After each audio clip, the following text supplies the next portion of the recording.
Olá a todos e a todas, sejam bem-vindos a mais um vídeo de filosofia. Para hoje eu decidi falar acerca dos extremismos sexuais, ou os extremismos da energia sexual, da nossa relação com a energia sexual, com os impulsos sexuais, com a sexualidade no sentido geral. Portanto, há dois grandes extremos. De uma maneira ou de outra, esta questão da sexualidade eu trato nesta minha obra Filosofia do Prazer de Viver, Tantra, Aristóteles e Epicurismo, o que têm em comum. Aborda a relação com a questão do prazer. E nesta obra, como ela é um calhamaço, faço muitas reflexões filosóficas com pequenos textos, pequenos, grandes textos, a falar sobre uma data de questões que são importantes para nos relacionarmos com a filosofia e com uma filosofia felicitária no sentido geral. Reflexões filosóficas sobre a felicidade, todos os volumes. 1, 2, 3 e 4. Porque eu tenho as obras de volume 1 só e volume 2 separadamente. Mas mais vale comprar, assim, até se for para dinheiro, comprar com todos os volumes. Dou sempre a sugestão no começo dos vídeos para subscreverem o canal, para verem os restos dos vídeos, para acompanharem o meu trabalho. Estou no YouTube, no Instagram, no Facebook, no LinkedIn, Spotify, diversas plataformas de podcasts, por exemplo. O mesmo vídeo eu coloco em diferentes plataformas, portanto, forem a pesquisar, se preferirem uma nessa plataforma, dá para ver todo o conteúdo de uma maneira ou de outra, a não ser que, por exemplo, os podcasts eu comecei recentemente, pode não ter muitos vídeos assim mais antigos. Então, a questão da sexualidade. Esta é uma questão que tem a ver até com a dança do casamento humano. Já fiz vídeos a falar acerca disso, sobre os comportamentos que as pessoas têm na dança do casamento humano, porque não é só os animais que na natureza lutam por poder, por chamar a atenção, por dar nas vistas, quem é o mais forte, quem é que é o melhor, de uma maneira ou de outra. Isso também acontece no reino humano, digamos assim, na espécie humana. No fundo, a energia sexual acaba por ser, de uma maneira ou de outra, de forma inconsciente, principalmente, o princípio de toda a competição e até quase o princípio de todo o conflito. Não é por acaso que as grandes escolas filosóficas e espirituais do passado, em geral, propunham o celibato, fora a religião judaico-cristã, e tem mais a ver com a ideia do sexo ser pecaminoso, mas não é por acaso para abolir o conflito e conquistar a paz interior, e não só o conflito, as competições, tudo isso, as grandes filosofias espirituais e não só, filosofias felicitárias do passado, elas propunham um celibato. Não é por acharem sexo caminoso, é por causa de toda esta leitura que se faz de energia sexual e que no fundo também tem um fundo de verdade. Claro que uma pessoa não tem de escolher o celibato de uma maneira ou de outra. Eu dou a sugestão, por exemplo, do Tantra Yoga é muito interessante para a nossa relação harmoniosa com a energia sexual. Tantra significa controle, significa que nós temos de dominar a energia sexual em vez de sermos dominados por ela. A maior parte das pessoas é dominada pela energia sexual de forma inconsciente e muitas coisas que faz é por causa da energia sexual, muitas competições, muitas coisas que faz para dar nas vistas. Às vezes endivida-se a comprar uma coisa que não tem dinheiro para sustentar para dar nas vistas, para chamar a atenção, para conquistar o sexo oposto ou simplesmente o sexo desejado. Há muitas coisas que as pessoas fazem impulsionadas inconscientemente por causa da energia sexual no enquadramento da dança do acasalamento humano que não se apercebem que é por causa disso, essa energia sexual. É interessante como há dois grandes prazeres principais que garantem a sobrevivência da espécie e a reprodução da espécie. São programas que, se não fosse assim, o ser humano e os animais, no sentido geral, não sobreviveriam, nem sequer se reproduziriam, que é o prazer de comer, que está associado a um desejo e uma carência, e o prazer sexual está associado a um desejo e uma carência de uma maneira ou de outra. Portanto, aqueles impulsos que as pessoas têm garantem a sobrevivência, mas ao mesmo tempo pode ser, por exemplo, na questão da energia sexual, a causa de todas as desgraças, entre aspas. Então, quais são os dois grandes extremos relacionados com a energia sexual? Nós temos um primeiro, que acontece mais no Ocidente, por causa da questão do pecado, o sexo é pecaminoso, todo esse tipo de coisas, que é a repressão e a opressão afetiva e sexual. Isso aí é uma... Porque a maior parte dos problemas que as pessoas vivem, depressões e assim, desejos, carências, tem a ver com a questão afetiva e sexual. Por isso é que é importante abordá-la, filosoficamente também. Repressão e opressão afetiva e sexual causa muitos problemas, as pessoas sentem-se muito reprimidas, as pessoas ganham uma frustração e insatisfação afetiva e sexual muito grande.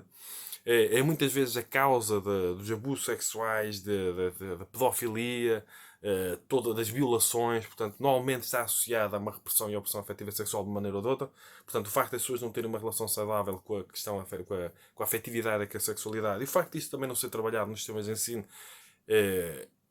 tem consequências muito nocivas para a sociedade. Portanto, um dos extremos é a repressão e opressão afetiva e sexual. A pessoa está muito reprimida e oprimida nesse enquadramento, tendo sempre ali um desejo que está reprimido e oprimido e que a pessoa abafa e que, em vez de ter uma relação harmoniosa e saudável com essa energia sexual, o outro extremo é toda a vida da pessoa girar em torno de sexo.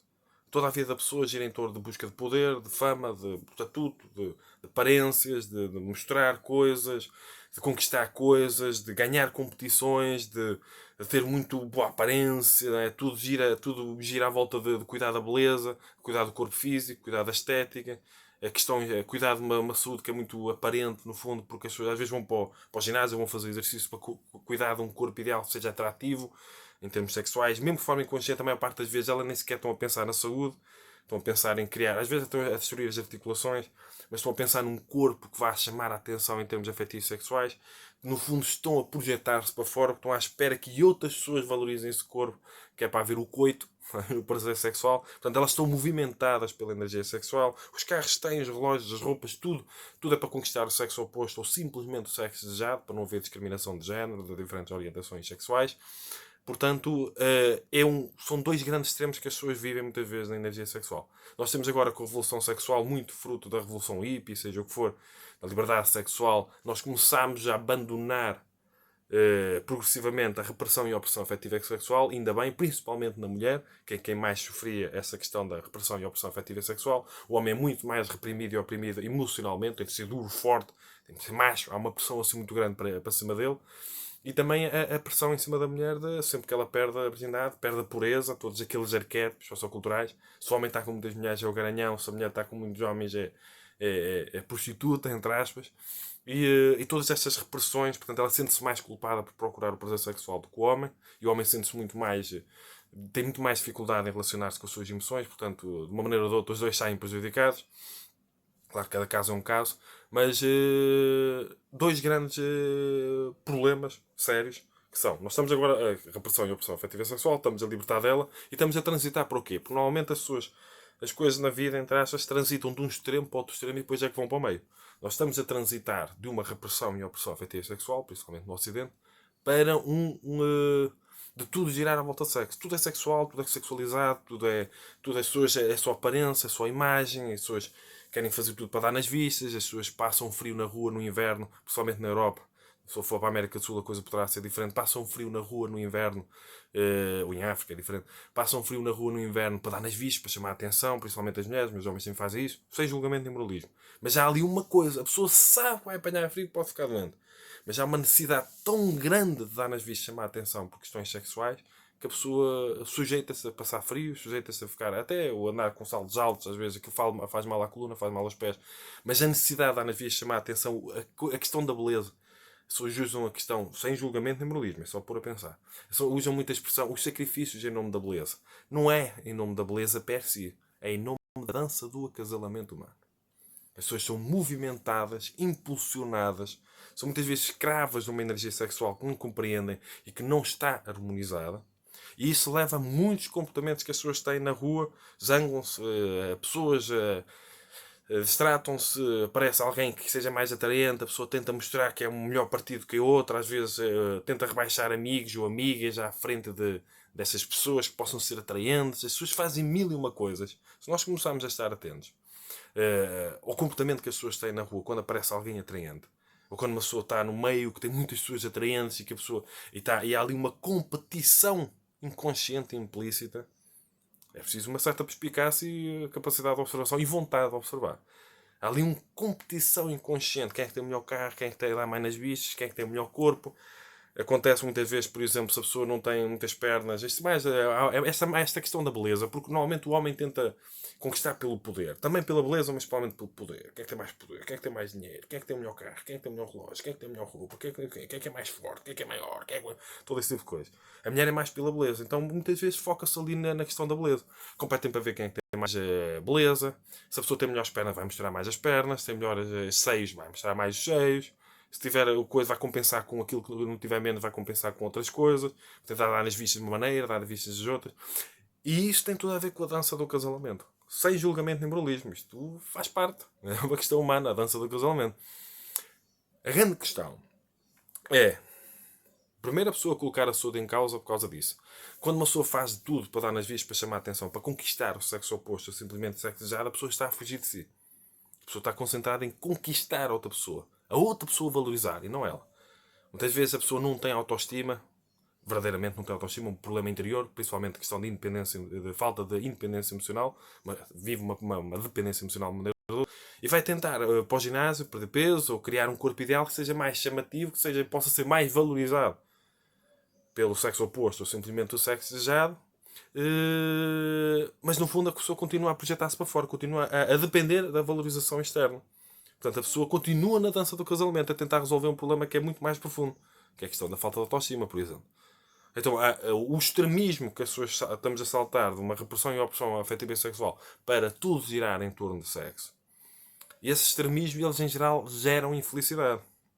Em geral, as pessoas estão perturbadas, estão insatisfeitas, estão infelizes.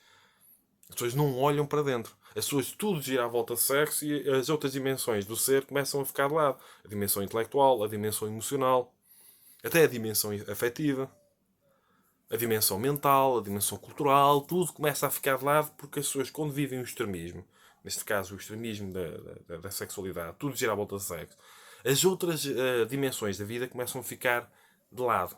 Porque tudo tem de ser sexo. Às vezes as amizades ficam de lado porque tem de ser o sexo. Tudo é sexo, tudo é sexo. Tudo uma pessoa faz no fundo para buscar o sexo, para buscar o prazer a comer e o prazer sexual. E isso é um extremismo que gera infelicidade. Depois a pessoa dá por si com um vazio interior muito grande. Porque em geral, quando tudo gira à volta de sexo, tudo gira à volta de uma imagem que se quer criar para conquistar o sexo oposto ou simplesmente o sexo desejado. E a vida interior fica de lado. Por isso é que as grandes escolas filosóficas espirituais do passado elas propunham o celibato. Porque a pessoa nunca consegue ter paz na vida, nunca consegue estar verdadeiramente bem, nem sequer trabalhar a autoestima verdadeiramente, enquanto a sua vida girar em torno de sexo. Por isso é que eles faziam uma cisão completa com a energia sexual. Não tem de ser assim. Estamos em outros tempos.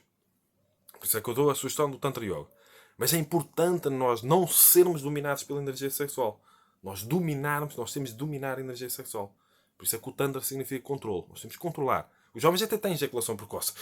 Vontade tão grande de chegar ao orgasmo. Isso, no fundo, para a sobrevivência da espécie, tem vantagens. E para a reprodução, que quanto mais vezes e mais rapidamente tiver orgasmo, mais aumenta a probabilidade da gravidez.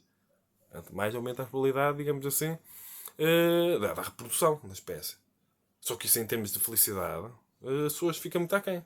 As mulheres têm dificuldade. As mulheres que querem orgasmo têm dificuldade em trazer o orgasmo e os homens, têm ejaculação. Estatisticamente, a coisa é elevada. Portanto, até nessas questões, para quem vive muita sexualidade, quer muita sexualidade, até nessas questões as pessoas ficam aquém. Se as pessoas não trabalharem em outras áreas de ser, as pessoas ficam escravas da energia sexual. As pessoas vão em busca, às vezes, com parceiros ou com parceiras que... Quando eu digo parceiros, às vezes, em geral, estou a falar de parceiros e parceiras. Por isso é que depois eu acrescento. Mas, em geral, estou a falar da dualidade de género, sexo, seja o que for. Das diversas expressões sexuais. A pessoa fica viciada em relacionamento, fica viciada em encontrar alguém. E a pessoa sente-se constantemente insatisfeita. E nós temos de refletir acerca disto. Porque há um extremismo muito grande, há uma desarmonia muito grande. A pessoa nunca está satisfeita de uma maneira ou de outra. Está para dentro e não está sempre a viver para fora. Para conquistar. Para a pessoa valorizar. Para as outras pessoas isto, as outras pessoas aquilo. Tem de voltar para dentro. Já está a chegar ao fim do tempo de vídeo, portanto, esta é uma questão que eu trato nesta minha obra, Reflexões Filosóficas sobre a Felicidade, todos os volumes, e nesta minha obra, Filosofia do Prazer de Ver. Há outras obras em que eu também trato disso. Tem vários cursos online, cada aula eu dou a cada pessoa, deixo na descrição do vídeo no YouTube. Outras obras publicadas, já são 18, publicadas em formato papel e em formato digital. Deixo na descrição do vídeo no YouTube. Sigam-me também no podcast, Facebook, LinkedIn, Instagram, no YouTube. Todas essas descrições deixo no vídeo que está no YouTube. E se quiserem contribuir para a sustentabilidade e crescimento do canal, eu não tenho patreon.com, podem fazer doações para o BMBWay, para o meu IBAN, que deixo também na descrição do vídeo no YouTube. Portanto, reflitam sobre essas questões, ajudem a partilhar, comentem, ponham like, é importante para dar sustentabilidade e crescimento ao canal. Sejam felizes e cumprimentos filosóficos.